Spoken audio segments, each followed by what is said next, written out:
You ask Tiger to solve. This deals with linear equations with one unknown.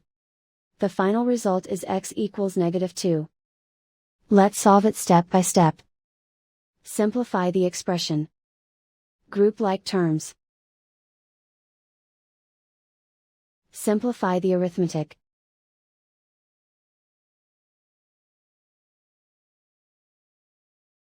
Group all x terms on the left side of the equation.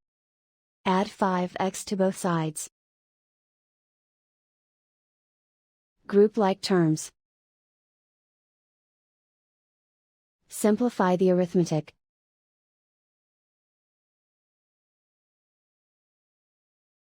Group all constants on the right side of the equation. Subtract 6 from both sides. Simplify the arithmetic.